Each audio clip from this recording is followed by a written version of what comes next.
Abstract painting inspired by Paul Klee's Heroic Roses.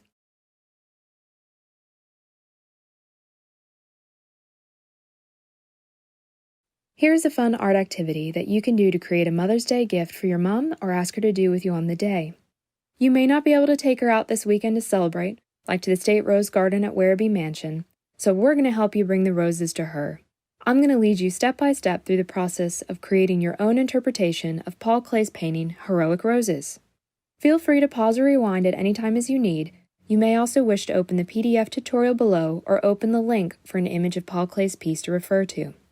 For today's activity, you'll need a place to work, an image of Paul Klee's artwork, Heroic Roses, to refer to, paint.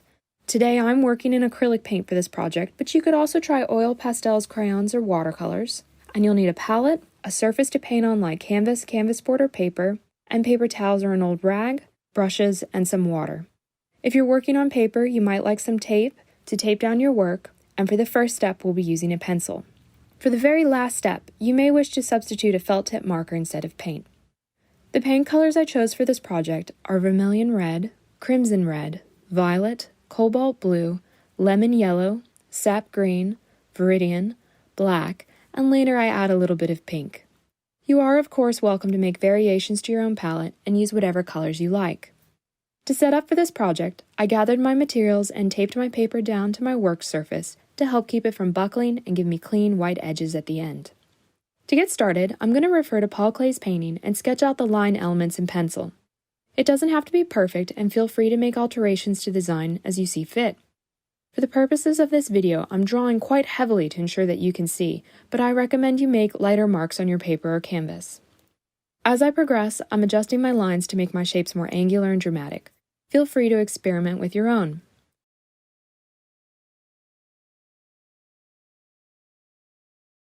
Now that all my lines are down, I'm going to next block in our colors with a transparent underlayer. By having the lines down and blocking in the colors, we'll have a loose guide for us to develop so we can focus on having fun with the paint without getting caught up on where it needs to go. For the blocking in, you want the paint to be watered down just enough that you can see your lines, but not so wet that it soaks the paper or rolls right off your canvas. Starting with my larger brush, I'm going to move some viridian paint onto a clean spot on my palette and add water till it becomes translucent. Once I have the consistency I want, I'm going to apply it to my paper in all the areas I wish to be green.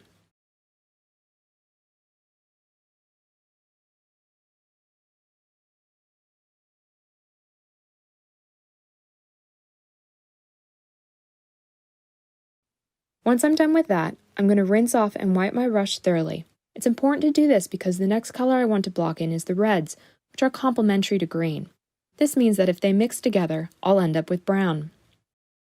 I'm going to start with the vermilion red first, again being very loose, not worrying about going over lines, just staying in zones of color and working to get that first layer down so that we can get into developing tonal and hue shifts.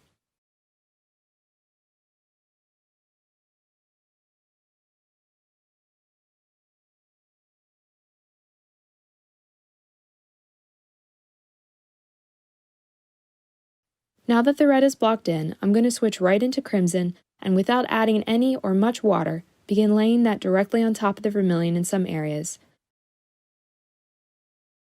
Next I'm going to add purple. My brush still has some crimson on it, so mixing the purples will have more red, almost a magenta hue, and that's fine. It's perfect for adding into those transition areas between the violets and reds.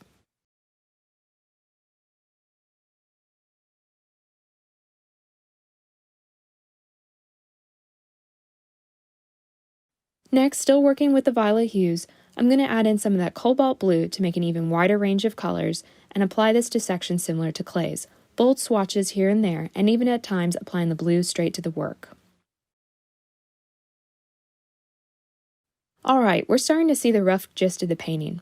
I'm going to pause and give my brush a good rinse and wipe off because I'm going to switch to a smaller brush size as I continue. I'm doing this so that I have more control of the paint as the work gets more detailed and space is confined as I develop and build up the work. Starting back up, I'm going to mix vermilion and crimson for a rich red. As we progress, the lines between different areas will become more apparent, almost creating themselves as these delineations develop between the sections. We don't need to worry too much about staying in the lines because for the end of the piece, we'll paint black lines over those bits, giving it a crisp finish. You shouldn't be using much water at this stage, but if at any point it feels like the paint isn't flowing off the brush easily, add a little in. As we continue to develop the piece, the trick is just to add bits of different hues from the same color family here and there to add variety. For example, here I'm adding a little bit of pink to make one red section distinguishable from another. Already you can see how each little section has its own color, different hues and tones, which is just what we want. And remember, if you're working in analogous hues or color families, for example your reds and purples or your greens and yellows, you don't need to rinse off your brush. You only need to clean your brush when you switch between the families because complementary colors like red and green or purple and yellow together will create brown.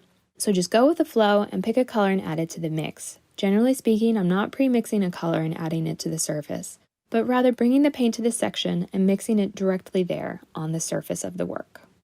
As you work, you can keep referring to Paul Klee's piece as a reference, or you can develop your own towards a whole different direction. It's up to you.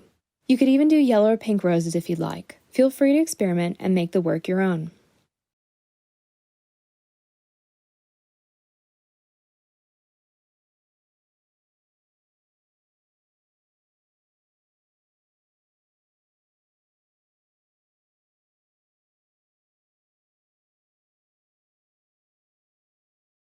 Now that our reds have been really developed, let's switch gears entirely and work with our greens. When I laid in the block layer, I only used Viridian green, so I'm going to start by using a different green entirely, this time a sap green. Now these areas will be much drier than the initial areas we worked in because our transparent layer has dried. You may find that you need to add a little bit more water to this paint so it glides off the brush easily. You may find that the green areas have more lines than forms, such as this area up here in the upper right. I'll still lay my color in quite loosely, going over the lines, but immediately I'll go back in with another color to re-establish those different sections so I can see that line and don't lose it. Next, let's get some of that lemon yellow in the work. Lemon yellow makes a beautiful lime green that will make our purples really pop. A trick to make a very intense lime green is that you can apply the yellow straight on top of the green underlayer. That green will filter through, but the yellow will still be pure and intense. It's a beautiful color. Remember to mix your greens for varieties just like the reds and violets. For example, mixing the two greens together or adding the yellow or even the cobalt for a whole range of hues.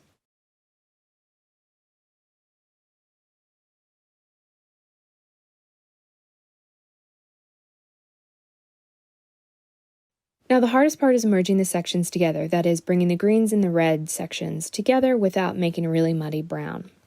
One trick for developing those weird transition spaces is to do a dry brush effect. This means applying the paint to the surface very lightly with almost no paint at all. So to do that, you want to have very little paint on your brush and very lightly, almost barely touching the surface of your paper or canvas, drag the brush back and forth. What will happen is only little bits of paint will be left behind and they won't really mix together. They'll be left on the surface, so visually they'll mix. So you won't end up with brown, but you'll end up with a nice transition. Take a pause and evaluate. We have quite a range of colors. Let's see what's left. I'm going to push a few of these areas further by adding in a magenta, so I'll mix some crimson and purple together and lay that in. As you're getting close to the end, make sure you check you haven't missed anything, like these small triangles. Well done! We have all our colors in, and it's looking great. Let's give it a little polish by doing our black lines. I'm going to paint mine, but alternately, you can choose to do this step with a permanent felt tip marker. If you decide to use a marker, please wait until your work is completely dry before continuing on to the next step. Otherwise, if you're painting, let's get right into it. Initially, we're just going to paint in the lines one pass to get them all in there.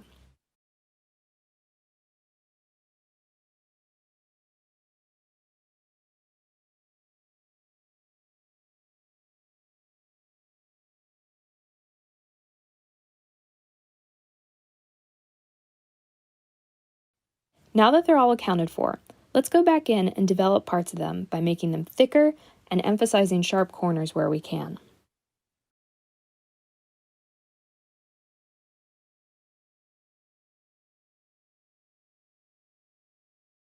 All done! What a great job! If you worked on paper and taped it down like I did, you'll want to remove the tape by pulling the tape away from the piece at a 45-degree angle. Wonderful, we've got clean white lines to go with our crisp black ones. Great job on your interpretation of Paul Klee's Heroic Roses. I hope you enjoyed this activity and that you'll join us again for another tutorial soon.